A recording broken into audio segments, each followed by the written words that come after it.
What's up, miners?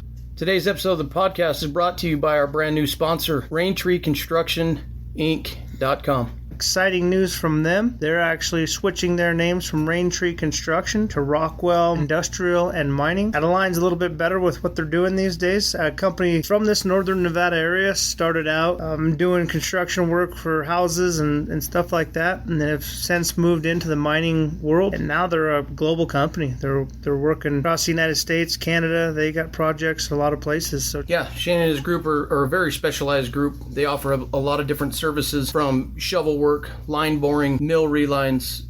They pretty much do it all out at the mines. Cool. So if any of you guys are interested out there, check them out.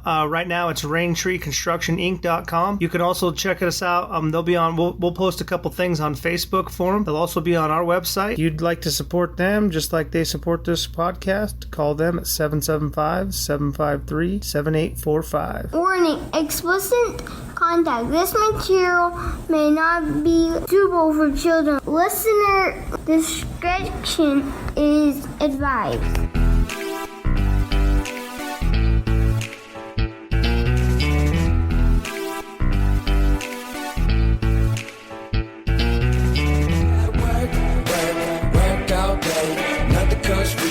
Find a way, gotta be willing to go put in some Elko grease, cause you know nothing that you get in this life comes free. Gotta work all day, gotta pay these bills, ain't no time to wait. What up, ladies and gentlemen? Welcome to Mining Minds. Welcome to The Face. We got Tito. Tito, I don't even know how to say your last name. How the hell do you say your last name? It's Segovia. Segovia. My real name is Miguel, though, by the way. You're right. Why do people call you Tito?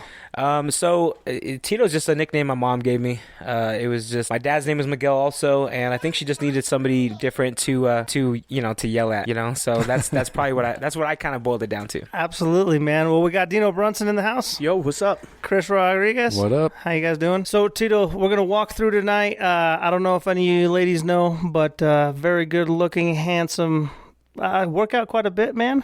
Oh, yeah, man. I work out a lot. Are you single? No, I'm not, actually. Perfect. So he's unavailable, just so everybody knows.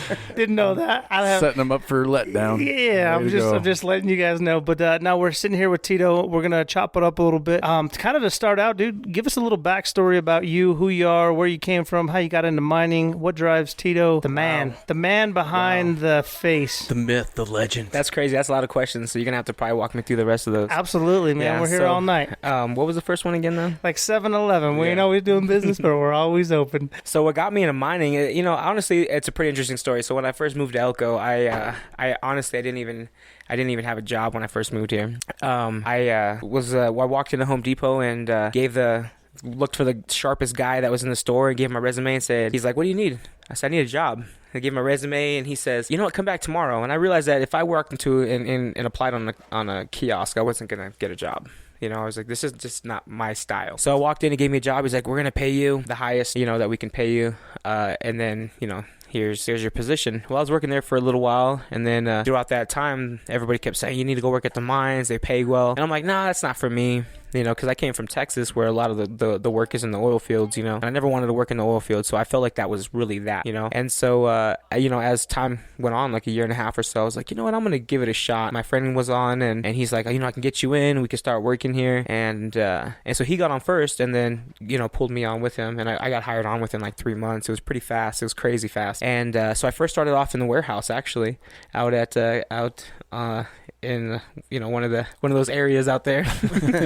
One of the local mines out here? Yeah, one of the local mines out here. So it's very interesting. So started out a warehouse. What do you think about the warehouse, man? That's logistics, that's scanning. Well, that's kind of what I grew up doing. I grew up in retail and retail management. So it was actually at that time was more of my wheelhouse. Oh, good fit for you. Of how I do things. The only thing is that this was very much behind the times. We were very digital where I came from, and then coming into this kind of a setting, it was a little dated. So that wasn't not out here, man. Come on. Not in the mining community. It's taking mining a little while to catch up. Huh? Yeah, we're still listening to Bon Jovi, "Living on a Prayer" out here, bud. Yeah.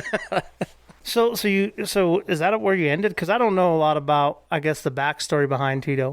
As far as you started in the warehouse, how'd you progress? So And that's pretty interesting too. So when I first got on there, like, yeah, I want to be a maintenance planner. And they said, well, if you want to be a maintenance planner, you got to go into maintenance. I'm like, all right, cool. They're like, yeah, you'll make, X amount of dollars per year. And I'm like, ooh, that's great money, right? Like, especially from where I came from. And I was like, all right, cool. Let's do this. So I started in the emergency response team roughly around when I was in the warehouse, and then, progressed on to when I went into maintenance. And when I started working maintenance for like, I don't know, probably about 5.5, 6 years almost. And to be honest, I loved it, man. I love my guys. I still talk to them to this day. I've been emergency response supervisor now for a little over 3 years, and there's not a day go by that we're not, throwing each other memes back and forth or something. Right. So we're always trying to keep in touch, whatever it is. So I got a question, I guess, for the people that are listening out there. You started in the warehouse. Your vision was being a maintenance planner. Time frame wise, what did that look like? How many years? Because I think when people get into the mining industry, at least when I came in the mining industry, my vision was, number one, I needed a job. Two, how can I be the best that I can be? And how long did it take you to kind of filter through, hey, you know what? Tito's going to be the man out here. You know what I mean? I went from the warehouse to maintenance planning, and it took me this long to where you knew that your vision in the mining industry, like, hey, man, I can be super successful out here. Honestly, that was kind of my thought too, was I'm going to start with a job. Let me get a job first. And then when I started realizing the potential and opportunities that the company I worked for offered, and it was endless. It was as much as you desired, you can go. And when I really started noticing that I wanted to do something more, is I would look across, wherever, and I was like, you know what? I don't want to be that 55, 60-year-old, mechanic, still turning wrenches, still having to deal with, younger mechanics. I want to make sure that whatever I do, I want to continue to move up. And ever since I was young, obviously I told you I came from retail management. That started when I was 17 years old when I got my first management position. So it was naturally that I was going to kind of progress into that role. But when I was in maintenance, it was I just kept doing what I did, and I just kept, helping out wherever I could. On the safety and health side, I was, helping out with safety meetings, and, my team looked at me for a lot of advice. I would definitely, take the lead on a lot of projects. So it was good. It was definitely good as far as that goes. But the emergency response side was not clear to me for some time. You know what I mean? So you were super motivated when you came into the mining industry. You knew what you wanted. Yes and no. I knew I wanted a position. I knew I wanted to work for a company that gave me the ability to progress, right? So those are the things that I knew I wanted. What I didn't know was where my career was going to go, right? And how I was going to progress there. And so, yes and no, right? Like I knew the foundation of the company I worked for and what I wanted. And I got that. You just didn't know the opportunities. Yeah, I didn't know that. And then and which was definitely interesting as I'm in the position I am now, and how that kind of, came about. It's interesting. I think that's one of the coolest things about the mining industry, and we've talked about it before, is that get a foot in the door. If you're motivated, there's all kinds of avenues. It's like one of those street signs that's got 50 signs on it. You can go any direction that you're motivated enough to take it, right? And it's one of those areas where you might end up somewhere where you didn't even plan on, just because the opportunity opened up, the window was there, and you said, I'm going to do it.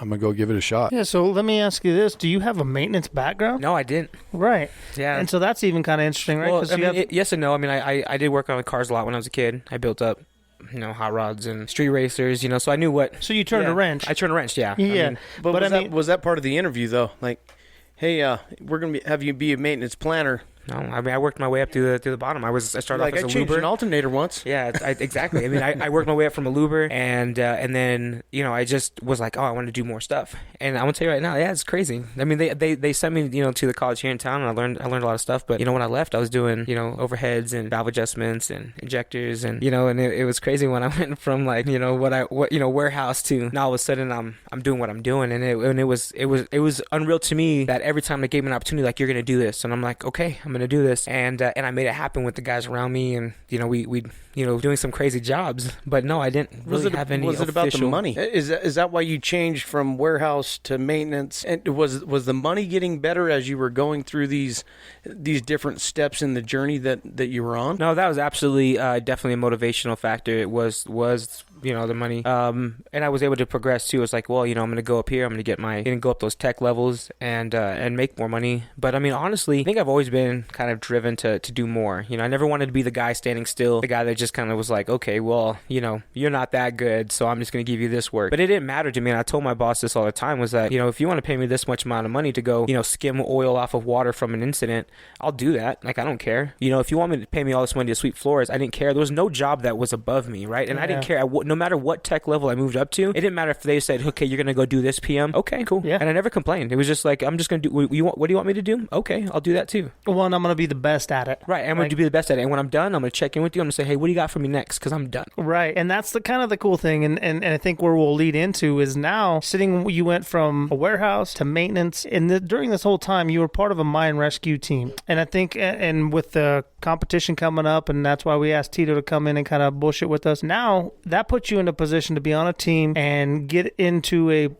place or a position to be a coordinator. And it was because, hey, I'm not afraid to do the small things. I'm going to take on the bigger tasks. I'm going to do what nobody else wants to do. And I'm going to continue to improve and learn and evaluate situations and progress through my life and my career in the mining field, I guess. And now you're a coordinator of a multi-million-dollar organization. Have you ever thought about that? No, you know, that's crazy. No, I honestly never put into that perspective, really, to be honest. I mean, think about and I'm not trying to pump you up here, but what I am telling you is you have the responsibilities from somebody that is in charge of a organization who is well known throughout the world, and you own their mine rescue team. You are ahead of that game. I mean, you're the focal point, right? Well, you're in a position to make the calls that they expect you to make to keep the people safe, number one. Two, to get the information clear and concise and be professional with it, right? That's a huge responsibility. Yeah, absolutely. That's definitely interesting, point of view, right? Really, I've never looked at it in that way. Honestly, and I don't even see myself as that way. So, I mean, not even like gassing me up or nothing. Like I take it all, it is what it is. I mean, to be honest, there's more, I just don't feel like it's that level yet. You know what I mean? Like, in all honesty, it's just, I just because don't feel. Somebody in that position never does, right? You always got work to do. You always got things to progress on and things to improve on. And yeah, I mean, even like this weekend, we're gearing up for a competition. I've been at site one day, but it's been working since Monday, and I still have 3 more days left to work, and it's Friday, so I'm gonna be training all the way through Monday, leave one day, come back, train, and it's nonstop for us, and I'm on call, so I could be here and get a call and then I'm out, and so and that's just the way, the nature of the business, and we accept that, and we're okay with that, and we wake up and do it again the next day, and with no really no love lost with it. So It's not like work to you. Not at all. This is a passion. Something's driving you to be the best that you can be out at the mine site. Ownership. And yeah, you're owning it right now. Yeah, I mean, a lot of it is passion and ownership, I think, and a great deal of it is that, and really that it doesn't matter if one thing I learned as a young adult, my mom used to tell me is find what you love to do and find a way to get paid doing it, and I'm doing that. I love what I do. And honestly, I loved what I did when I was a mechanic too. And so I just look at I just like to stay very optimistic and positive, and every time I go to work I'm like, all right, let's do this, and let's get after it, and we're gonna grind it out with our guys, and we're gonna do what we have to do. And it's the same way in the emergency response team. It's like every day I show up, it's like I have a million tasks to do. What can I get done? Where can I chip away at? And it never stops. That list never diminishes. It just increases. It's a really busy job, and I think that's one of the good things about it is it keeps you engaged, it keeps you motivated, keeps you rolling, right? And I think that passion is something that is absolutely crucial for a coordinator or supervisor role in that position. So I kind of want to take a step back, Tito, and find out when you got your start in mine rescue and what helped kind of develop that passion for mine rescue that led you where you are now. Okay, yeah, cool. That's so I when I first started in the mine rescue team, I signed up that day, and then 2 days later, one of my guys, my captain, came up to me and he's like, hey, you want to go to fire training? And I'm like, yeah, of course I do. And he's like, all right, cool, you leave in 2 days. I already talked to your supervisor. And I'm like, oh no, like I'm leaving. Like, what does that mean? And that was my first, real training. And we took off to Colorado. We spent a whole week in Colorado fighting fire. And it was honestly like one of the best times I had. It was just so great. Crazy stories came out of that event. We can talk about that off the record, but definitely a good time. And we did that. We fought fire. We trained hard. It was great. When I was there, I was talking to the coordinator at the time, and I had told her, I said, you know what? I love what you have going on with the program, but there's some changes that need to happen. And she looked at me like, who are you? Week one. And if she's listening, she's going to know exactly who I'm talking about. But week one. And so the next time we were on the training, and she said, who wants to be incident commander? And I said, I do, and I fell so flat on my face. That's so bad. It was horrible. That's the beauty of it, though, man, is because people who step up, the failures teach you so much. Well, I did, and I taught me a lot. And I honestly, I look at everything, and people who don't really know me too well. I absolutely analyze in 20 different viewpoints, right? And I took a few steps back, and I said, okay, a few things I realized out of this event. One is I didn't know shit. I wasn't nobody. I didn't know shit. Two, I got to respect this, right? It was nothing that I could just walk in and just take over. I had to pay my dues and have absolute respect for this emergency response program. And so at that point on, I was hooked. Well, that's the thing too with emergency response. You don't just walk in and get the respect. Even if you're a paramedic and you're coming on to an emergency response team or a mine rescue team, you have to get your scars, man. You have to get beat up a little bit in order to earn that respect. And everybody in this room has felt that, seen that, experienced that, and it's just part of the game, I guess. Is how you coming up, right? Yeah. It's how you grow. Talk to me a little bit now, since you've been in mine rescue, as a participant on the team and then going to the competition team. How did that look for you? I mean, what was your experience there? Yeah, so, just like I said, I grew up around, great people. I tell everybody who was around me that they pretty much raised me. I started with them when I was like 22, 23 years old, and I'm now 33, so that's quite a long time. Quite a few years of in emergency response together. And so when I first started on with the competition team, they asked me to be a part of it. And that's the going joke, is that they said, hey, you should try out for the competition team. And I never got voted on. So voted off the island. Yeah. So then like it would be like, year 4, and they'd say, hey, anybody ready to vote Tito on the team? And nobody raised their hand. And I'd be like, you motherfuckers.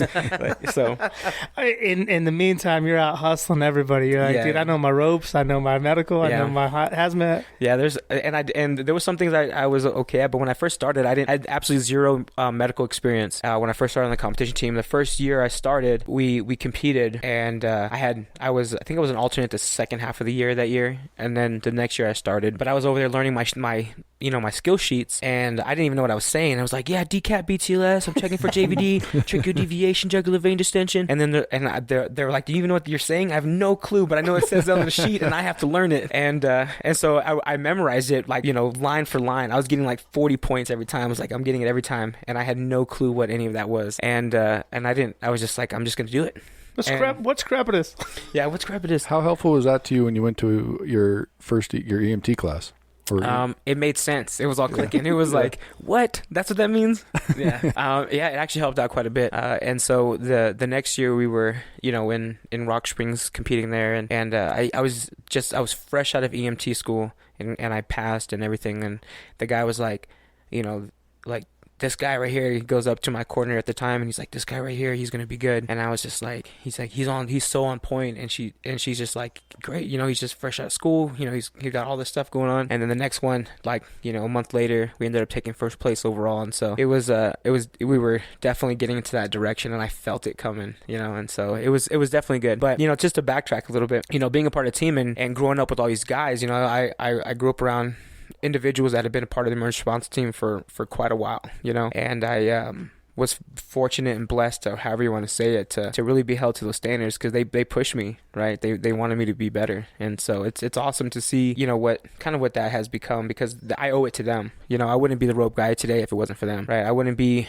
and those guys know who they are, Well, and that's what we talked about that in one of our podcasts was there's some legends out there, man, that have really driven all of us to be the people that we are. And yes, it might be in ropes or it might be in medical. And I always think of Mike Green in ropes. He whipped my ass into some shape and showed me some things that I never knew. And Mike Riley showed me some medical stuff that I never even thought to process in my brain or how that worked. But they expected excellence, man. And because they expected excellence, that made me want to be excellent. Or that made me want to be the professional. And it's a fun game, right? Because you get around those guys who are excited when they see you doing something that they taught you or something that you never seen before, and that light just starts to click, or that whatever it is. It's fun, man. I love doing it. I love being a part of that. And it's exciting for probably you, and you can probably, both you guys, Chris and Tito, you can probably talk to that now, is now watching some of those people do the same thing. You're passing that torch, so to speak. Is that a fair statement? Absolutely. I think it is fair. I preach it as well, that those exact same words is that, we have to pass the torch because, ultimately, our shelf life is not very long in emergency response sometimes, right? I mean, you guys, yourselves are kind of experiencing that as well, but you have to reach out and lend that hand and teach these guys, because essentially they're coming up from school, but they're not getting the street time that they need to really, hone in on some of the skills that's desired when it comes to technical rescue. Competition team is one thing, but being able to run an effective tech rescue is a whole nother. Absolutely, dude. And one experience I was gonna kind of share with that we were in no, we weren't in Gillette, we were in Rock Springs, and the scenario or the scene that we had, it was the last day, and do you remember? No. It was a tanker that had hit something. There was a pregnant lady in there, and there was a couple things, but this is the single I've never, and I'm not trying to pump you up, bro, or whatever else, but I am trying to compliment you. Okay. And what I guess I'm trying to say is I've never seen somebody single-handedly take a scenario and absolutely dominate it the way that you did. So we had a hazmat scene, and Chris, were you there for this one? Yeah, I was a coordinator. Okay, sorry, I couldn't remember. I was watching my guys. Were you able to watch, Tito? Yeah. Yeah, so you were competing at this time, dude. And so I would think we were the third from the last. I think you guys were in second place at the time, or first, whatever. I got to watch you anyway. And your team, much like most teams, went into the situation, didn't check the air. They went down, right? Things happen. You weren't part of that. Oh, okay. I remember this one now. Yeah. And so I watched. This was on behind the building, right, where they had the hazmat spill. They had the two tankers hooked up. Yep. And then we did have two guys that go down, though, I thought. Yeah, and I watched you take 3 people out of a scene under air Yes. the entire time. And I'm like, this dude is badass, bro. Not only did you take somebody out of air, but he closed off. Did you not close off the valve? I'm almost positive you, because there was in the scene there, you had to close off a valve in order to get fresh air. And you were the only one on your team, and your other guys were setting up LZs or landing zones for helicopters and all that stuff. But I watched in almost amazement, dude, and like, this guy single-handedly has ran an entire, and at the end of, for you guys that don't know, they throw everything at you at the final scenario. Yeah, absolutely. The last day is like, bring everything you have, because we're going to give you everything that you ever wanted. And I watched Tito single-handedly dominate this scene. Like, holy shit, how do I get to that level? How do I be that badass, dude? And you were just a tank. You were just like on a mission. And so it was cool to sit back and watch you, and we competed at the time, but it was absolutely fascinating to watch an individual take over a scene like that, man. So I guess I had to throw that one out there, because for me, that's what's always stuck in my head about you, is like, if you want somebody to dominate, call Tito. Well, I mean, honestly, man, thank you. Like, that's, crazy. It's crazy to hear, like, it's I have my stories, and none of them are about me dominating. I do remember that one, though. The only time I've ever heard anything else about that scenario was that they told me that I had my mask on. I was on air, and they said they can hear me from the stands through my mask. Clear as day. Yeah, dude, you were yelling, you were pumped up, and I'm like, and in the same scenario, I was one of the idiots, one of the 3 that went in and got tagged out, right? Like, hey, you guys just walked into a bio or chemical hazard. And in that situation, it was like, all right, we're going to self-medicate. We're going to give ourselves oxygen because we were down with the medic. So yeah, our team lost a couple too, just bang right off the bat. Yeah. And that changes the whole game. And you need somebody like a Tito to go be the workhorse now that you got 2 guys out or whatever. But that, what? That's one of the more, I think, well thought out parts of competition, is the fact that they let teams out to come watch. So the first teams that come out are usually low down the list, in terms of placement. So they get to watch those teams that come out and rock it, and they go, oh, okay. And you get to learn by watching these other teams and how they do things, and you get to see maybe 6, 7, 8 other teams work throughout the day to take and draw these different experiences, because everybody's got different experiences. And I think that's one of the best parts about it, is if you do finish low like that, is that you get to come out and watch these other teams and really learn. So let's paint the picture for people a little bit, because people out there listening might not understand how that looks. You have an A flight, which is your top, let's say 5, 10, depending on how big the competition is. Those guys are going to get a similar scenario with more complex problems. You have a B flight, that's maybe your lower tier people that are still competing, 5, 10 groups, but those individuals are going to get the same problem, just less snakes in the grass or whatever, baby over the berm type thing, yes. Right? And so when you go out, you actually, there's a whole field, and it's split into 2. On one side's B flight, and one side's A flight. And so depending on how you do into day 1, which is usually a Friday, and you get sent through, 7 to 10 different scenarios, 30 minutes long, and they're all, they challenge you on IC, medical, fire, confined space, hazmat, and depending on how you do there is how you place on day 2. And so you go into a lockup, and you basically sit in lockup. If you're a number 1 going into Saturday, you're the last person to go out. So if you don't mind me interrupting you, just for everybody that's listening out there, what is lockup? You go into a gymnasium and you sit there and cuddle and play video games and whatever you can. You just wait. You wait your time to go out. And yeah. then as time ticks, like you see teams get up, they'll wake up from their nap, they'll get ready, they'll start going through it. You know what's funny about lockup is watching everybody, because you got guys like me that would just like sleep, perfectly calm, and then you would have guys that were just like, you could tell their guts were just turning. Because they're just pacing. They're ready to go. They're in their book, like read, and it's just like, bro, we've trained. We know what to do when we get out there. If you ain't got it figured out by now. You ain't gonna do that. We just tell them that we would walk into day 1 and be like, well, this is it. If we don't have it now, it doesn't matter at this point. We're not gonna learn it. We're gonna do our best. But so that's what it is, right? You compete on day 1. Day 1 sets you up for day 2, and you're an A flight or B flight, and then that's how you place at the end of it, right? And it's an overall score. And did you get somebody off the drill? Did you get somebody out of the tank? Whatever it is, they kind of throw everything at you at the very end on that last scenario. And that's the other part of that too, is the way that the points carry over, right? Because you can go from number 1 on day 1 down to 5 real quick, right? We hated that though. We absolutely hated it. If we were finishing day 1 in first place, we were like, this sucks. We wanted to be in 4th, 3rd, 4th place. We wanted to be able to fight on day 2 for the first spot. And is that because the pressure was on, or? Yeah, I mean, we were like, oh no, we just can't mess up, right? And then we would mess up. It's something as simple as not calling ALS. Yeah, which is advanced life support. It's a helicopter. The points were always so close, so it was hard. You mess up on one thing, a 50-point deduct could lose first place. But that's the beauty of it. Is this competition is? Oh, Chris, I think you said it best last time. It's a training.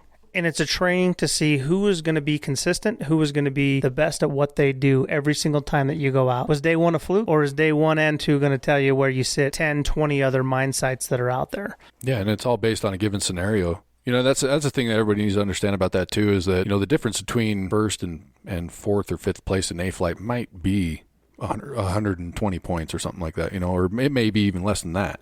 Which is a small number with the amount of points that you can get. With the amount of points that can be given, yeah. So, I mean, and it's just one of those things where it is a training, and then you get a group of people that are super competitive, and it's more than just a training for those people, right? And they're just driving to do the best that they can.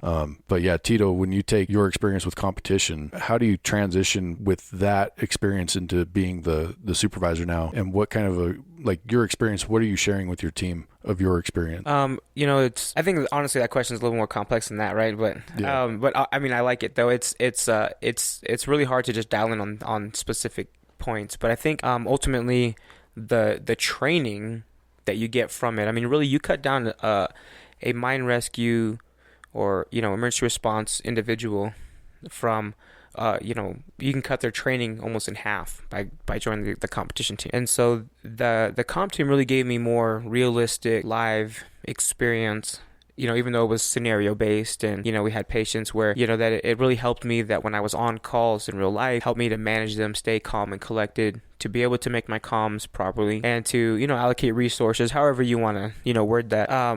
But when I became a supervisor, it was kind of different, because now I had to run a program, lead people, and there was a lot more stuff going on than just the comp side. But what it did do was allow me to look at it from a training aspect for my guys and make the trainings more realistic as possible for them, so that way they're getting as much as we can throw at them. Right. So instead of just we're going to show up to a training, we're going to click a PowerPoint for whatever, we want to make sure that when we have trainings like we're doing next month with extrication, we have live patients involved, and we're going to be doing all the hands-on medical that we can when we're running scenarios. So that incorporates that. So when we're on a scene in real life, these guys they're like, I've seen this before, right? I've done this before, and almost taking that comp mentality and training mentality to to my guys who don't do comp and help them enhance the training that way. So then that way, they're seeing it from every angle as well. I think we talked about that last time, that trickle down effect, right? Because your comp team, they usually do get a little bit more training, a little bit more experience because they get thrown into a bunch of different scenarios. Yeah. But taking that experience and being able to throw it to the people that are on mine rescue and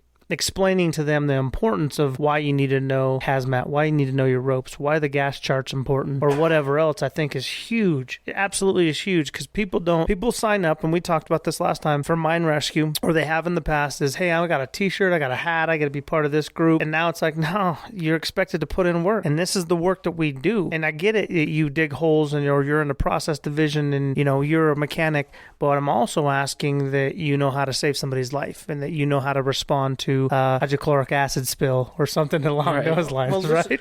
And I guess from listening to Tito, it's about the drive. Yeah. Right? And that's my question listening to this whole thing is the extra drive that you got to be better and better every day. As a supervisor now, how do you take that and put that on your team to where they're meeting your expectations? Because at that point, they're looking up to you and they see the drive that you have. So how do you motivate them to just keep killing it every day?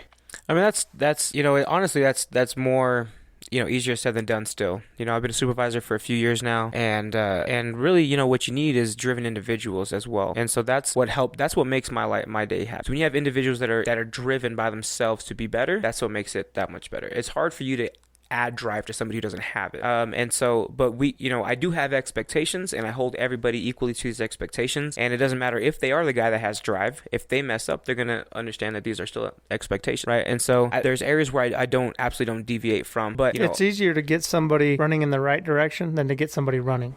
Right. And I think that's what you're saying, right? Is that if somebody's already going forward 100 miles an hour, I can guide them in the right direction. It's hard for me to get somebody off the couch and stop playing video games to actually run. Yeah. You better believe it too that person running 100 miles an hour, if there's somebody in front of them that's not, they're going to push them to go 100 miles an hour, right? And they're either going to push them to go with them, or they're going to push them out of the way. Right. And this could be noticeable that they're pushing them out of the way because, and I think that a lot of people don't see that. They think like, okay, well, I've been here for 6 years, I should be up here. And what you don't see is the people that are next to you that have been here for 2 years are driving past you because their drive is so intense, right? And so what I do is I have my expectations. I try to treat everybody equally as much as possible, and but what I like doing is the same thing I was when I was in the comp team. I like surrounding myself with good individuals, right, that are going to help me progress, right? I don't know everything, so I have to look on my guys too to help me out and to get to the point that I want to get to. And if they're going to help me get better and help the program get better, I'm going to help them get better, right? And so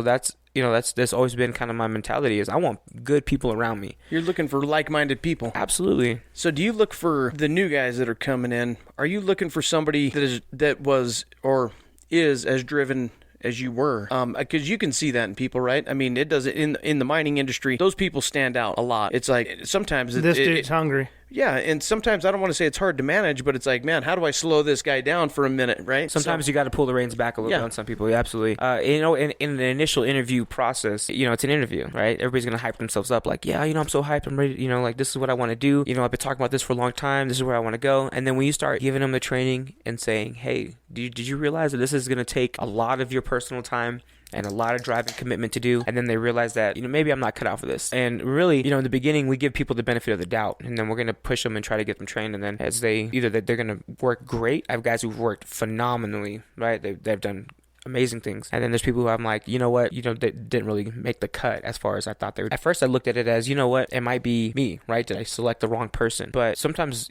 people show face differently, right? So I look at it like that way too. It's like, okay, I'm not going to lose sleep over this one. I'm just going to chalk this one up as a loss and say, I'm going to put forth more effort on the ones that are doing really good. And we talk about that all the time. I don't know if you guys ever heard that story, and I forget whatever it's called, where people focus on the lower half of the individuals, right? And they say, well, if you're focusing all your efforts and time and everything you have on these lower class or the lower efficient individuals that aren't really helping you drive the program and get it to where you want to go, then you're essentially wasting your time. You should be taking those efforts and driving them on the top half, right? And nothing more in mining, in my opinion, and this is just my opinion, nothing more in mining is truer than in mine rescue where you need that. I don't know if that makes sense. I'm trying to articulate that. But in mine rescue, you need to do that more than in any other position out of the mine site. Because if you don't have the people that are willing to do the hard work, to sacrifice the time, to volunteer the hours, and surround yourself with good people, you don't want a mine rescue team that's going to fail and not be successful because you spent the time with the lower 80% instead of the upper 20%, right? You need to encourage that upper 20%. I'm a true believer of that system, of that style, but especially in mine rescue. Yeah, and you're going to have an upper half of that middle section even, right? And so it's about focusing your energy. So most of the time, like when I learned about that, it was like, hey, you got 20% or whatever that's at the top, they're excelling. They're the drivers that we were talking about. Right. They're the ones, you don't even have to worry about them. Like they're going to go out there and hustle and do their thing. You got 80% in the middle that's just kind of, they're waiting on direction and they need help developing. And then you got this 20% at the bottom that's just like, yeah, that's probably the negative Nancy's of the bunch. Or, the guys aren't going to like really help. You can't reach everybody. You say something and it'll be heard 10 different ways, right? So it's one of those things where having a team that kind of helps with that process. And in some ways it's not a popularity contest or anything like that. But when they see somebody there that's not helpful, that's not what they expect, that's not up to their standard, the crew, then they're going to help with weeding them out. Absolutely. Right? And that'll be that top 20% drivers that are really help behind that. You're absolutely right, and it sounds silly, but I always think of it, and it's a Michael Vick reference. Oh no! You're breeding pit bulls, man. You're breeding people that are hungry. You're breeding people that are aggressive. You're breeding people that are willing to go out and do the necessary things that other people can't handle. And it sounds crappy to say that, right? But that's how I felt I was brought up. And that was a recipe for success in the short amount of time that I did what I did. And it's like, if I've seen success, this is what I want success to be bred like. Because you have individuals out there that they exactly hear the words, hear the training, but they take it in a completely different direction. You want the individuals out there that are going to breathe, eat, live, and breed the same mindset, the same passion. And I guess for me, going into, it's always tough for a mine rescue individual that has done competition before and has been successful before to sit on the sidelines. There's no doubt about it. So how does that, and I remember talking to Rich, and he's pacing, or like a Mike Riley, and I remember watching him, and he would pace back and forth. How is it for you watching your team go out there going, man, I've fed these guys, I've bred them, I've watered them,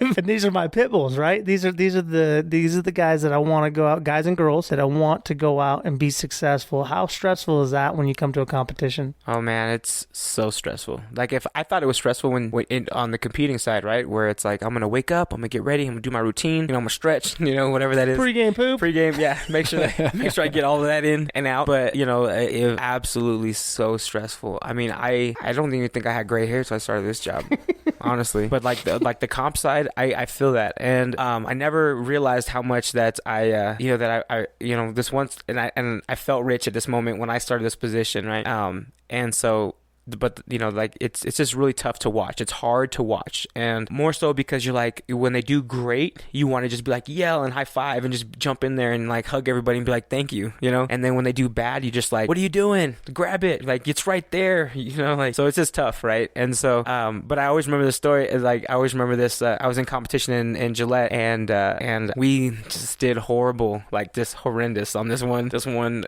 scenario. We had to get, like, we were on the wall on the top of the roof. We had to get down. We couldn't do a patient. They said, don't worry about doing a patient assessment. You just got to package the patient, put them in, get them up and over the next ledge, and then get everybody down. So it was like you had to just kind of like hopscotch down from level to level, or however you want to call it. But we were doing so horrible, we just sat there and like vapor locked, didn't do anything. And you can see Rich Meyer with his vape pen, and he's just like sucking sucking that blowing clouds.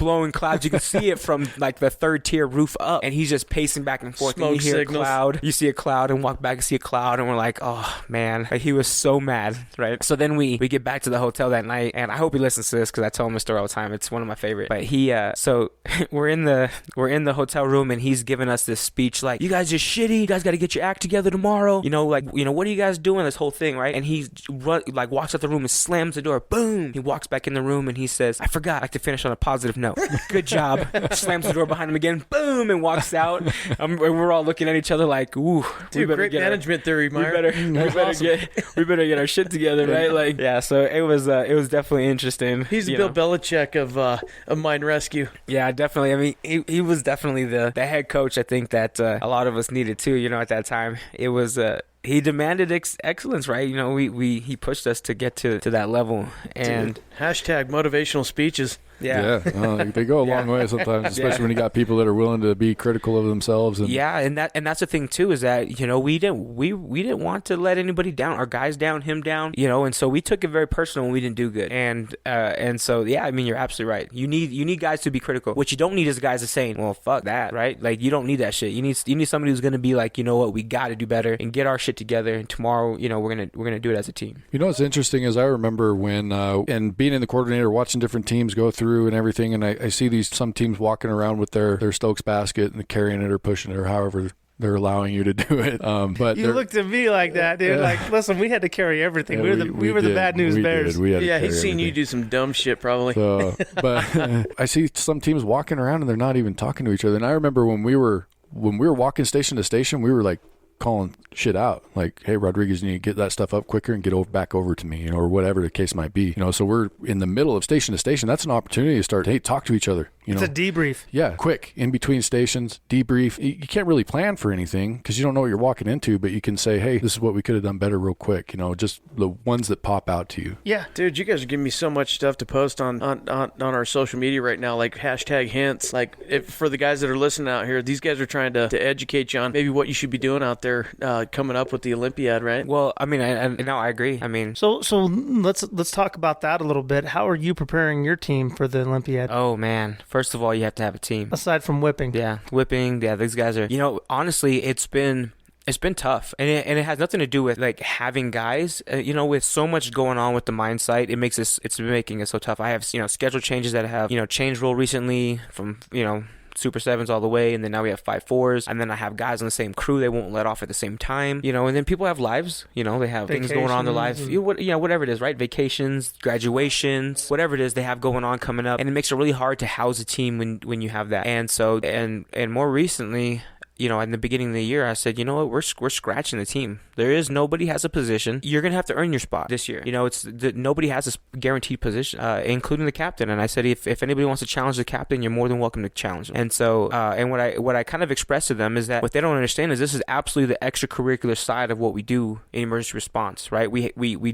do all the trainings, we go to fire, we pay a lot of money for everything that we do. But this is one of the ones that's, it's our extracurricular stuff, right? So we're only going to house the best team. This is our team sport of what we do, and so it's great. We get a lot of training, a lot of experience, but we also have to look at it in the eyes of people want us to produce also. You know, they want us to walk away with trophies, and if we walk away with trophies, then they're doing good, right? You know what? That's the perception of it anyway. Yeah, that's the perception of it, and let's get that clear. What we tell them is like, hey, you know what? Even if they do bad, that's fine, because we're getting to that point. These guys are learning a lot with failure, with everything else, right? But that is the perception, and that's one thing we have to make clear, is that that looks good because everybody high fives you. But what I would like to see is, even when you don't do good, that they're still like, hey, you know what? But how much did they get out of this, right? And that is priceless. Well, I think it goes back to what you were saying about when you jumped out there, hand up, I'm incident command, I'm ready to do this shit, and you fell on your face, and you talk about how much you learned from that. The same thing applies. Absolutely. Yeah, the training opportunity is priceless. You know, when you mess up, I've messed up. You know, I've lost for our team, right? Like, and so when you do that, like you that never goes away. You think about those all the time. Well, and that's a good team, and we talked about that a little bit last time. But I always talk about the debrief, and to me, one of the most important factors in a rescue, whether it was a real scenario or a competition, was the debrief afterwards. And we got the Mike Riley's, in your case, Rich Meyer, which again, those guys are cut from the same cloth, and he chewed our ass up and down, and I'm fucking disappointed in you guys, blah, blah, blah. Good job. See you later, right? But it was that debrief where we got to sit back and go, hey, and this is Tito and Derek talking right now, is hey, man, this is what I seen that you could have done better at, and you did the same thing for me. And it wasn't personal. It was how we grow as a team. And to me, it just in my mind, that is so powerful to be able to do that. And nowhere else can you do that very often. Point out somebody's flaws. Be as honest as you are for the greater good of a team than in mine rescue competition. Like, that's maybe where I've seen it the most impactful, right? Because everybody there understands that if we fuck up, at the end of the day, we kill somebody. or potentially kill somebody or multiple people or whatever else, right? So you put aside your bullshit agenda or your bullshit opinions, and you focus on how to improve. Well, that's the thing, man. I think that I know we're talking competition at this point, and we're talking about getting trophies and things like that. But I think for the listeners out there, what they need to understand is, and really at these mine sites, the mine rescue guys are the upper echelon of guys that really give a shit, that are at the site, that want to help the people, right? And the guys that are at these mine rescue competitions that are getting the first places, they're the upper echelon of the upper echelon.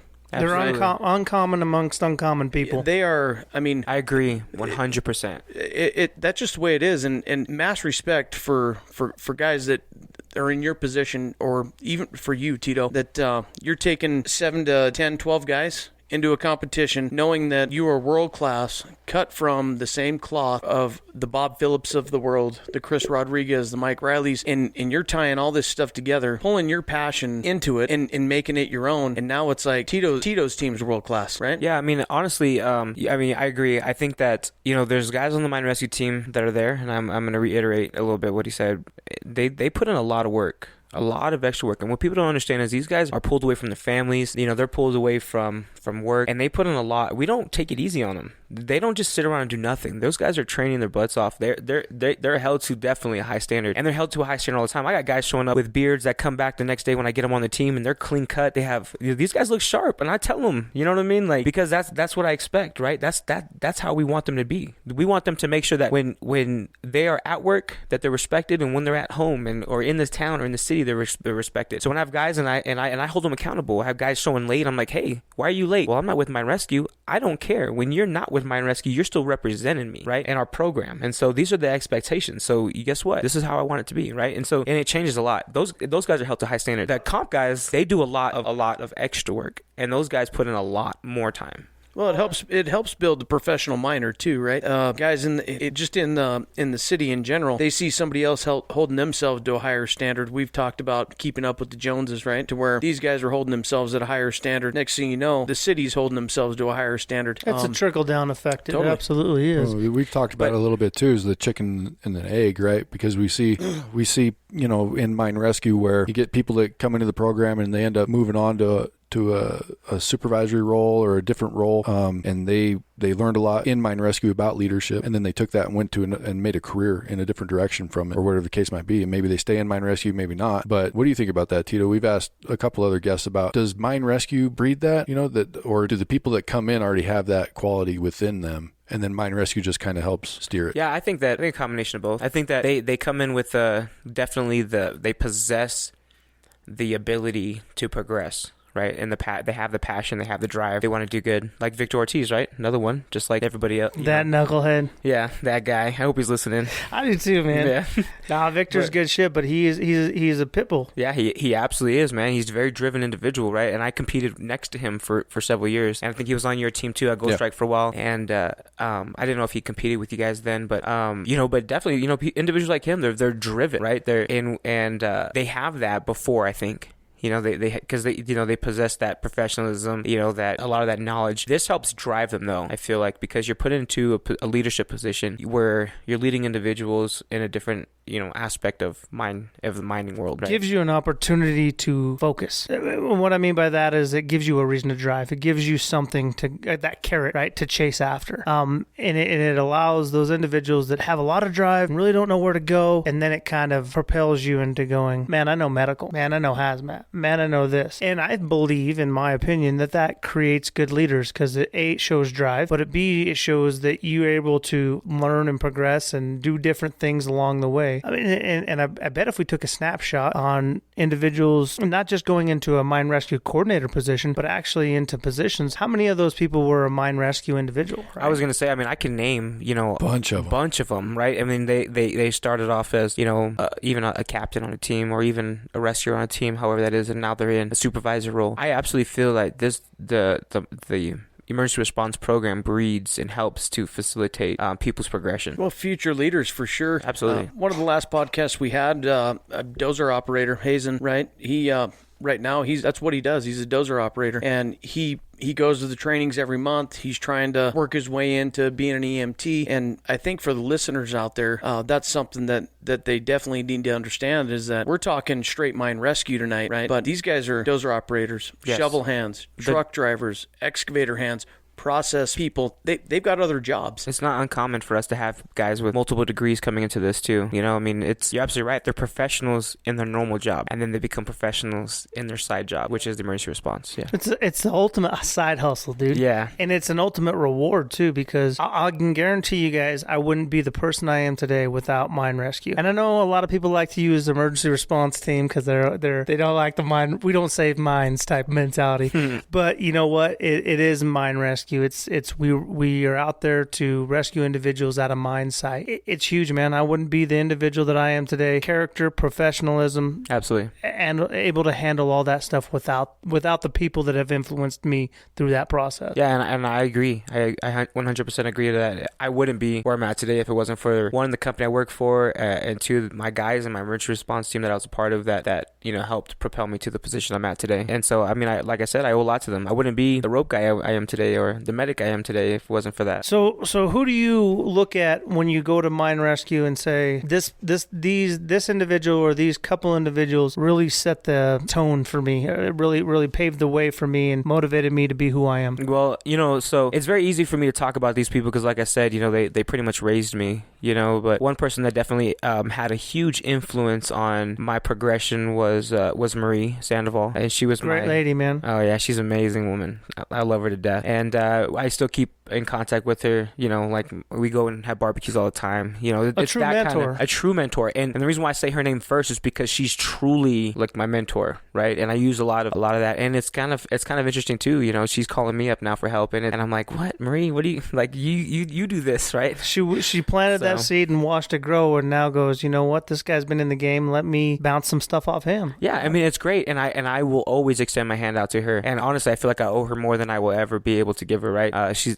just like I said, she's an amazing woman, and she's a very driven woman in a very, can I say it, like male dominant mind, right? World where she's really leading the charge of of what we're doing here, and she when I first started with her, and she's the one who's like, who wants to be IC, and I fell flat on my face then, but she saw something in me that a lot of people didn't see, and I think that she knew that, hey, one day Tito's gonna take my job, and which she wasn't by no means in fear of that. She embraced it and said, great, I want somebody to take my job. And I think that makes a great leader. Absolutely. You want somebody to come in and be better. I think we talked about this before the podcast. I don't even know where we're at right now, but because we had a great conversation before. But I think that's ultimately what you want to do, is you want to build something like your kids. You want your kids to be better than you. Yeah, absolutely. And obviously, I talked a lot about Rich Meyer. He's definitely one of those guys. Oh, Richard Meyer. Yeah, that guy. He's great, man. That dude's solid. I don't care what anybody says. Like, a lot of love for that. Dude. I could probably call him right now. He'll answer and be like, what do you need?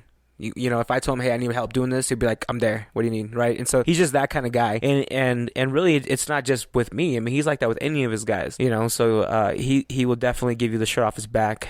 Very driven individual, very knowledgeable, right? And so he helped me as well, to get to where I'm at today. And my comp team, man, I had Brian Showers, part of that, definitely helped me out with my rope stuff, and so I've beaten him the last 3-4 years in rope rescue competitions. So I rub it in his face any chance I get. He's always just like, what, I'm like, yeah, but you know what, we won the rope one, and that's your wheelhouse, so I don't even care now at this point. And I think that's the other thing to be said about mine rescue is it is competition, but at the end of the day, it's one of those things where you go, I'm going to one-up you. The only way you can one-up you is by outworking somebody, outthinking somebody, outproducing somebody, right? Yeah. And and honestly, he's the kind of guy. I remember we drove out. We had an incident out at the site on a fatality one time, and he's in my passenger seat sitting next to me, and he's the kind of guy that's just like he's gonna reel you back in, right? And I'm just like, man, what are we getting into, right? And he's just like, hey, man, we're gonna do just fine. We got each other's back, and we're gonna do just fine throughout this, And so I'll always remember that about Showers. I've told him this personally, and those are those moments that I'll never forget. When it comes to your guys, that you're just like, what, this dude's cool, right? Like he's legit. And yeah, you know, I mean, all my guys are great. You know, Todd, he was my utility partner forever. Todd Christensen, great dude. He's utility, bro. That's where it's at. Woo. Yeah. But you know, so me and him, man, we definitely destroyed some shit in competitions. Because when like the two biggest guys on the team were like the confined space entry guys, like you just destroy shit. But well, we were talking about I think it was this group, right? Or it was Tito. I think you. So yeah, it was. Was it? Yeah. So we were talking about. You remember when we were at a building. Chris had volunteered his car or his truck, and there was a patient underneath it, and we had to rope off the scene. We had to secure the scene, and then we had to get the individual out from underneath it. And was it you guys that had his vehicle like halfway in the air, jumping on each other's backs? That was my guys jumping on each other's backs. Okay. But go ahead, Tito. You remember this? No, I don't actually. You don't remember this? Well, here's the thing: is that I know what story it is because the truck had a huge dent in the front fender. In the front fender, yeah. Yeah. Rich Meyer was nice and broke that news to me. He was like, "Dad, don't look at your." Yeah. But we were talking about that last time when we were like, you know what, man, you got a bunch of gorillas that are trying to, in mining, you power through it. You power through it. This dirt's hard. This road's hard. This job's hard. Whatever it is, you just knuckle down and you get through it. In mine rescue, you're actually asked to take a step back and finesse some stuff and to think about things. And it's a different approach, man. It's just a completely different mindset than, you know, you're a professional miner, but now you're being asked to be a professional in something else. And that's a hard pill to swallow, especially when you're used to just hitting that wall until it falls. Yeah, going 100 miles an hour. Yeah. Right. So, Tito, I want to hit you up about physical fitness because that's a big part of what you do, right? I mean, personally? Yeah, absolutely. So, I mean, I hit you up at the gym about, hey, get me on your deadlift program, buddy, right? Because you're just killing it at that, right? Yes. But I wanted to we could have a whole podcast with Tito about physical fitness probably. Yeah, it's a big part of my life. What do you think the value is in that with mine rescue, and how do you think it applies, and how do you apply it with your team? Okay, so I mean, in our world, I think, which is kind of good, I think that the listeners will really understand the kind of individuals that we take on the team, is that they're not just, the way we recruit individuals isn't the way we used to recruit individuals. It wasn't like, hey, you know, you have a pulse, you know, can you yeah, it's like, it's not how. Do you wear a shirt? Yeah, do you wear a shirt? Do you have a hair? Yeah.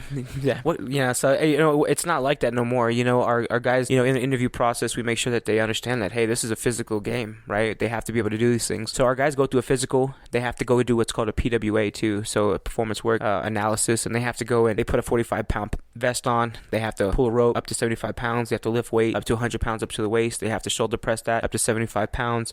They have to dummy drag. It's like the combine for mine rescue. It is, yeah. And some people don't pass. Dude, it's nice to hear that that the rescue teams are elevating the game. Yeah, and we are, and that's always been our goal. Is we don't want to sit there and really we don't want to sit stagnant. Is what really what it boils down to. Is we wanted to make sure that our guys are leading the charge when it comes to emergency response. And remind me about that when we talked about world class earlier. I got a story about that. But so they have to do that, and then throughout the year they have to pass a few other tests, right? So they have to do their physical agility tests on the fire grounds, and they have to climb up 6 stories with the hose on their back, pull ropes, hit a Kaiser sled, run a charged hose. These guys are we're getting it for time, and then they have to do a quarter-mile walk with the 45-pound pack on their back. Yeah, that's a firefighter 1, right? Yep. And then so they have to do this before we train, and then and it's you have some, like, these guys. I mean, they're, by the time they get to the finish line, their feet are dragging behind them, right? And this is no easy task. I mean, I've seen you, and you're pushing yourself to do good, and we do it too.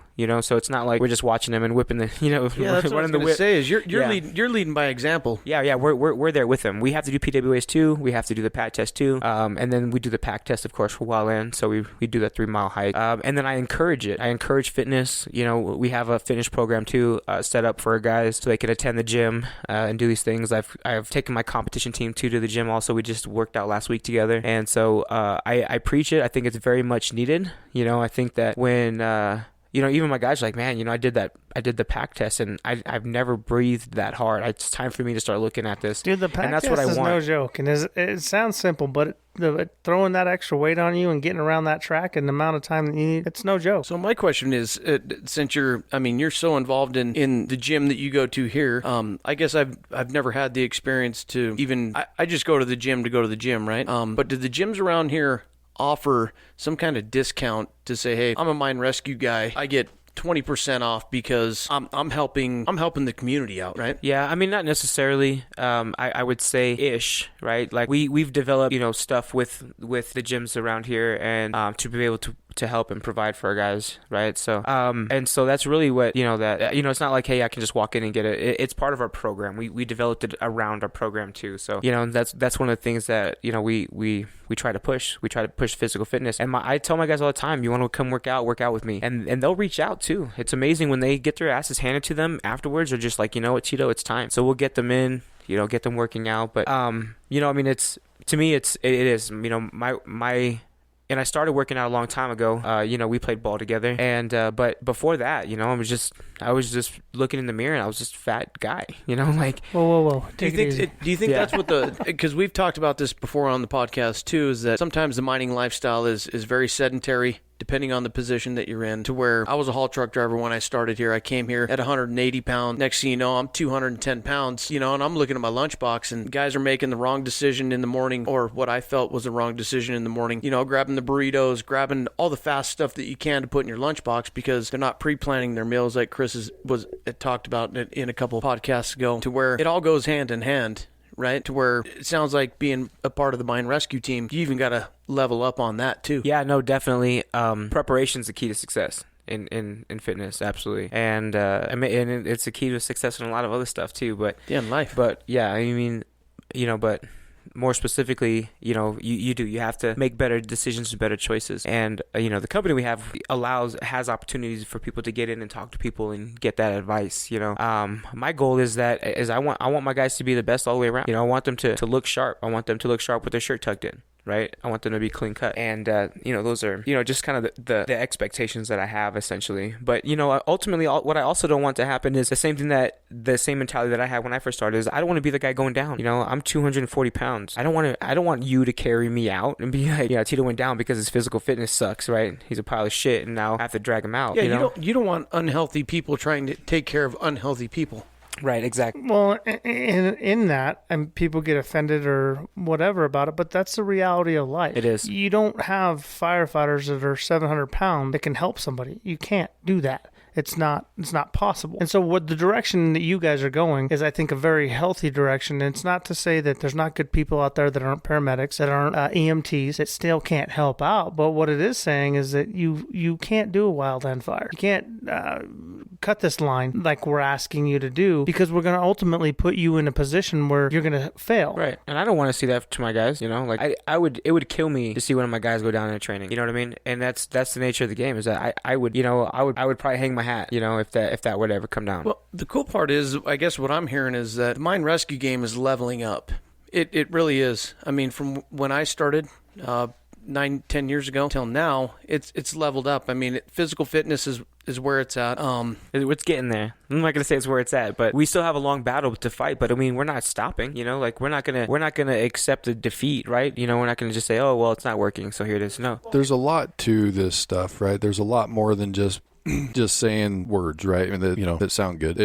There's dynamics to it that people don't understand, that they don't know about, in terms of when you're talking about physical fitness and somebody's going to respond to an emergency, and the importance of having an entire team that's up to snuff and that is physically fit enough to perform the task is extremely important, because you don't know who's going to be on shift, right? You got people out on vacation, you got night shift, day shift, you got a lot of moving parts there. And so having a well-rounded team and an understanding of your personnel, who can perform what tasks, where their strengths are, where their weaknesses are, because the other dangerous side of it is that you might have people that are drivers that are go-getters that aren't in personal physical fit shape that are going to run through the wall. They're going to try to do the task. Yes. And they might go down, and it's because of their drive and their tenacity. Yes. So there's a lot of stuff there, and recruitment issues and all kinds of stuff that goes into this. So it's a bigger picture than we're able to paint on the podcast. Yeah, absolutely. Like we said, we can have a whole separate podcast of just this. Really. I guess not even from the physical fitness atmosphere. I mean, that's just one of the things. I guess the picture I was trying to paint was not only the physical fitness side that you're training to be at that level, but even the training on firefighting, EMT, Absolutely. all of it. I mean, you're training these guys to where if they wanted to, they could walk out of the mine site and walk into. They're doing it. Yeah, they're there. You know what I mean? To where essentially it's another career. To where it's training that they're doing once a month or twice a month. To where if their passion drives them to do that, that's where they're at. Yeah, I have about 4 guys that were with us that are working for a local EMS agency, and I love seeing that. I love seeing people do good, and so and them pursue their passion as well, right? So, but to me, like I see that, and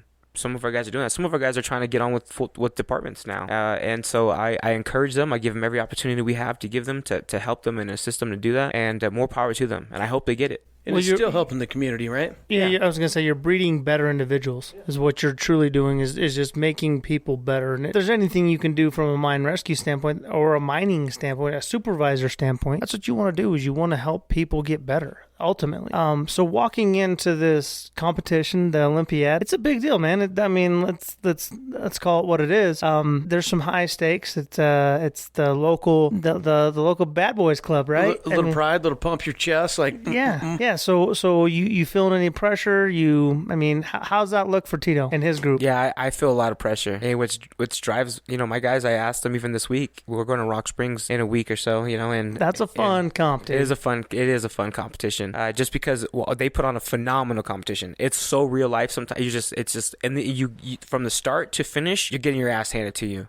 Right, and that's what we expect every time. That's what we love is competition. It's like every scenario, you're getting gear back together and you're ready to go. Right, you got to get ready because the next one is gonna kick your ass again. Right, and I absolutely love going up there. It's so much fun. But yeah, gearing up for the Olympiad is a place where I've seen my best work and my worst work. Right, so but more recently, I think that it always drives me competition wise, regardless of where it's at. That I want to beat everybody because that's my competitive thought, right? And my competitiveness is that I don't want to just go there and show up. I don't ever think of myself as being second place. When I play sports, it was like I want to be in first place all the time. Sure. Right? And I'm gonna beat everybody. And that's just how I've always been. But from now where I'm like in this training role essentially, where it's definitely a different role for me to experience, but it hasn't changed my approach or my drive to be competitive. Well, and that makes sense, dude, because you're going, hey, man, I still want to beat everybody. Yeah. Just I'm in a different position now. I want to talk shit. Yeah. No, and everybody does, right? Yeah. Everybody wants to hold that trophy at the end of the day and say, guess what, guys? We own this one today. Yeah. We own this one tonight, to this year. Absolutely. Whatever it is. And I feel that, man. And that's kind of the beauty of mine rescue is that you have to be self-driven to be successful in a lot of ways. Yeah, no, you do. And you need that from your guys as well. And if they can feel that passion and that drive too and hone in on it, then they are going to be successful, right? But that accountability, they have to hold each other accountability, right? They have to take what we say serious, and they have to put in the time outside of work. And that's a whole nother thing. We haven't even talked about that yet, really, is that and I think that what a lot of even listeners don't understand is that, we talk about when all these guys put in a lot of time, the rescue team, the comp team, what they don't see is how much time they put in when they're at home and they're not getting paid and they're just honing in on their skills and trying to get better. That's a whole nother... It's a whole ballgame, dude. Yeah, and you can see that as the coordinator. You can see who's doing that. No, you can see who's at home doing patient assessments on their dog. You know what I mean? No, you're 100% right. I remember before my wife and I got married, I was doing assessments on Jason James, his kids and those people. I'd throw a party at my house just to do patient assessments. Right? It was a mine rescue party. Yeah. I was like, hey man, come over. I need to do some assessments. I'm gonna set up a tripod. We're gonna do some ropes. We're gonna talk about this. But it was like, I'll buy the beer. Just come over. Dude, if you're a rescue person and you've never tied your kids up, you're not really a rescue person. You're not legit. Oh yeah, I've had my kids up in the air. Yeah. So well, that was a cool thing. So we did so you took it to another level. Everybody goes to Lamoille up here and does their rope rescue and whatever else. So nice. But when we got right, I mean, there's a lot of places that don't have that opportunity. When we got done, we were tying Swiss seats for everybody and getting kids swinging from the rafters on the little pavilion down there, and Rap 3 Pool 2, and we were explaining all these things, but it was learning while you were drinking beer and barbecuing, and it was a whole different ballgame. Well, Tito's a busy man, and we could keep him here all night. But I kind of want to. I know, me too. Yeah, we want to just keep you in here and lock the door, turn the lights off. I like it. Especially with that workout and the physical fitness that he's got going on here. Before we cut you loose, though, Tito, I kind of want to just ask you what kind of advice you have to somebody that's looking into getting into mine rescue, or even the rescue industry and just in general. What kind of advice would you give through just your experience? One thing that you'd tell somebody that's looking at mine rescue and they see those guys out there and they're like, I want to do that. Yeah, I mean, honestly, it takes definitely a certain types of individuals. I think, everybody, there's a lot of individuals that can do the work, but when we're looking at individuals to really help drive a program, that's a totally different ball game. Ultimately, just a lot of commitment, a lot of drive and understanding to what we have. One thing too is definitely bring, your family has to be on board with your commitment. And if they're not on board, you're not gonna be as successful as you think you're gonna be. If they are on board, great. And those people are usually the ones that definitely excel. Take it serious. It's not just a professional emergency response or mine rescue program. It's more to it than that, but it is that, yeah. Right? And so, we definitely don't want to be looked at and viewed as just a, mine rescue program like we talked about earlier. We want to be looked at as professionals in this industry, and we're going to drive it, and we've seen it. It's ultimately our goal, and we're never going to stop fighting for that. And so, honestly, there's a lot of, key points to sit there and say, hey, this is the person we want. But ultimately, come in with a clear mind too, an open mind to get ready to learn from a lot of people. And so that's ultimately it. We don't need people on the emergency response team that have million years of experience. We want moldable guys who we're going to be able to train and build up to where we want them to be. And so they can have zero experience with a lot of drive. Yep. And I'll take that over anybody. Yeah.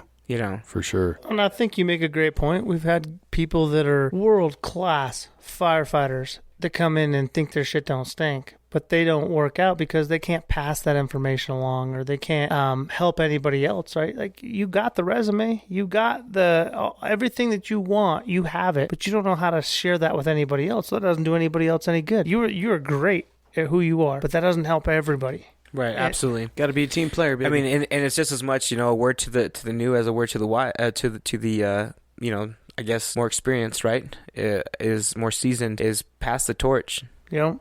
We can leave them with any thought. It's just, lend your hand out, because you're only good as what you leave behind, right? At the end of the day, trophies can go in the trash. Nobody cares about them. But what's going to stay is what you taught somebody, right?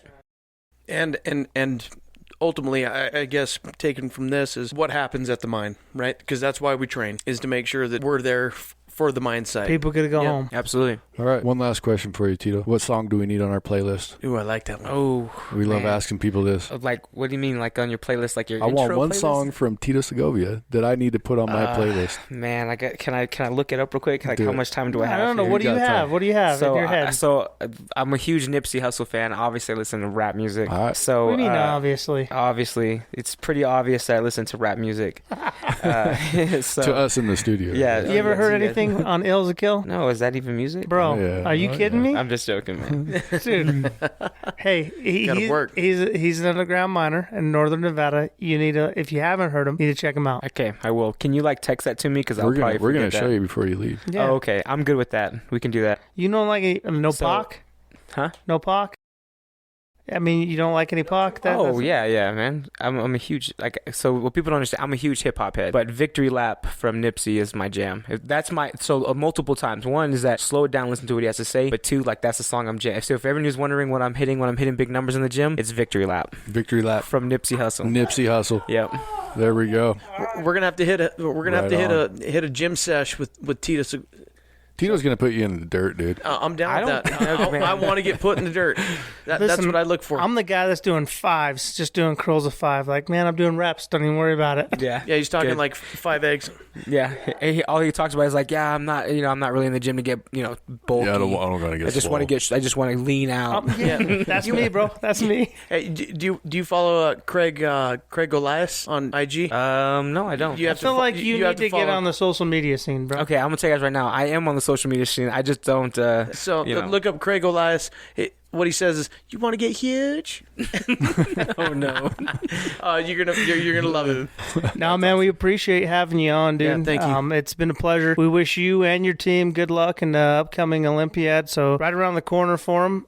Anything you want to say to your team? before you go out there? Let's keep it going, man. It's just like Nipsey says, it's definitely a marathon. So we're gonna keep it going. Absolutely, man. We wish you good luck, man. dude. Yeah. We wish all the other teams out there good luck. Mining Minds will be out there to support you guys. We definitely appreciate the effort and energy and the extra hours, the days and months and years that you've probably put into doing your profession. And so thank you guys, dude. We appreciate your time tonight as well. Yeah, thank you guys so much, man. It's been a pleasure for real. Oh, we'll have you back, dude. Absolutely, I'm always got down. to. Well, yeah, we'll dive into that playlist a little bit more. We got more to There's talk lots about. of it. Plenty of Tupac on there.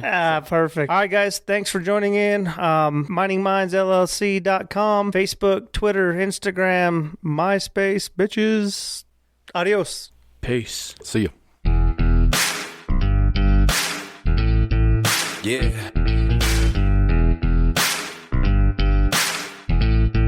Lay some work boots up.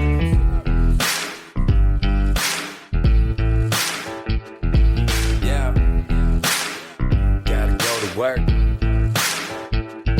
This for the ones breaking their backs with a pick in the axe. All of my underground family who working they off. I'm right there with you. I be living like that. We be 2,000 feet under the surface to get the cash. This for the ones who do construction out there working and hustling in the dust under the sun, sweating just to get you something. All of my people with a shovel out there digging and struggling while you landscaping, grinding out there putting the muscling in. For all of my people who be standing on their feet all day waiting tables with a family to feed. If you bustin' washing dishes just to stack a little cheese, ain't no shame in that. You ain't looking average to me. And to toda mi gente who be working in the fields, picking produce, working fingers to the bone to give us meals. Anybody knocking that ain't really knowing how it feels. That sometimes you gotta do what you gotta do just to prevail. And to all of the troops putting lives up on the line, I salute y'all and veterans. I thank you for your time. Anybody working night shifts, I relate to your grind. Cause I've been doing that for 10 years down in the mine. And to all of the firefighters putting out the flames, y'all some bad motherfuckers. You deserve to get a raise. Matter of fact, anybody working hard should get a raise. Can't let the man keep us down because we gotta get the pay. We gotta work all day. Gotta pay these bills, ain't no time to waste. You gotta work all day. Nothing comes free, you gotta find a way. Gotta be willing to go put in some elbow grease, cause you know nothing that you get in this life comes free. You gotta work all day. Gotta pay these bills, ain't no time to waste. Hard work.